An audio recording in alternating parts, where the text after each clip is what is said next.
بسم اللہ الرحمن الرحیم۔ السلام علیکم ورحمۃ اللہ وبرکاتہ۔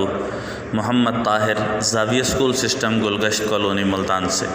بیٹا 8ویں جماعت کی اسلامیات ہمارے سامنے ہے۔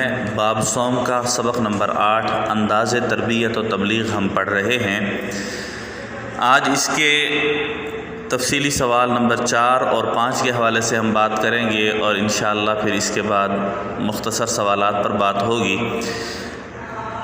تفصیلی سوال نمبر 4 جو اس کا ہے، اس کا سوال ہے یتیم کی کفالت اور صراط مستقیم کی مثالیں بیان فرمائیں۔ اس کے اندر 2 پیراگراف ہیں۔ پہلے پیراگراف کے اندر حضور نبی کریم صلی اللہ علیہ وسلم نے صراط مستقیم کو بڑے اچھے انداز سے، بہترین انداز سے، اور بلکہ عام فہم انداز سے، جو بہت ہی آسانی سے سمجھ میں آ جائے، ایسی مثال دے کر سیدھا راستہ سمجھایا ہے۔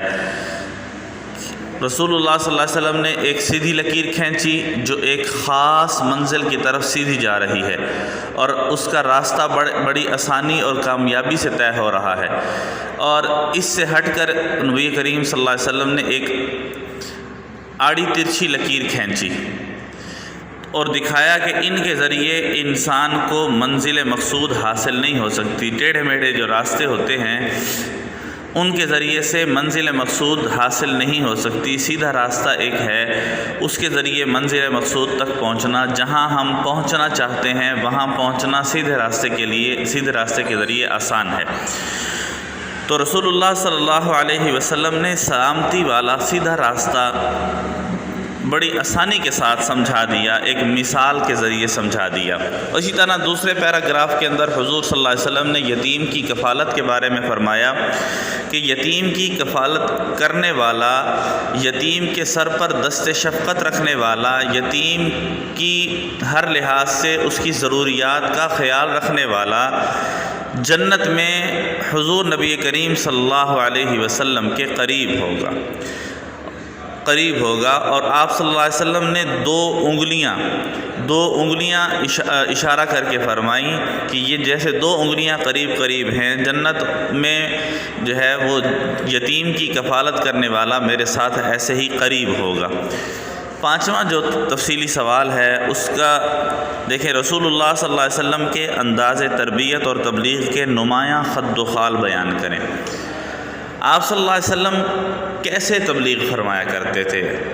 تبلیغ کیسے فرماتے تھے؟ کوئی بات پہنچانی ہوتی تھی تو کیسے پہنچاتے تھے کہ بات آسانی سے سمجھ بھی آ جائے؟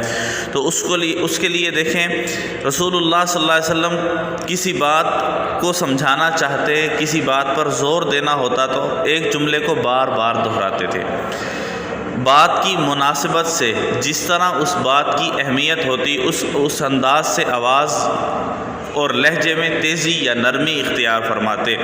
لوگوں کو متوجہ کرنے کے لیے کوئی نہ کوئی سوال کر دیتے تاکہ لوگ اس میں متوجہ ہو جائیں، اور کبھی کبھی کسی سوال کو بار بار دہراتے۔ بہت ہی عام فہم الفاظ استعمال کرتے جو آسانی سے سمجھ میں آ جائیں، اور بات ٹھہر کر کرتے تاکہ سننے والا آسانی سے یاد بھی کر لے۔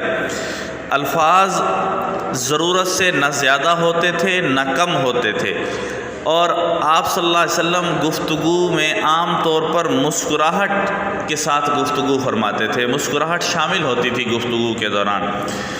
کسی بات پر مزید زیادہ زور دینا ہوتا تو وہ ٹیک چھوڑ کر سیدھے بیٹھ جاتے، ٹیک لگائی ہوئی ہوتی تو سیدھے بیٹھ جاتے۔ بالکل بھئی یہ بات جو اب ہونے والی ہے اس کا مطلب یہ ہے کہ اب بہت زیادہ اہم بات ہونے والی ہے، اس کا مطلب یہ ہوتا تھا۔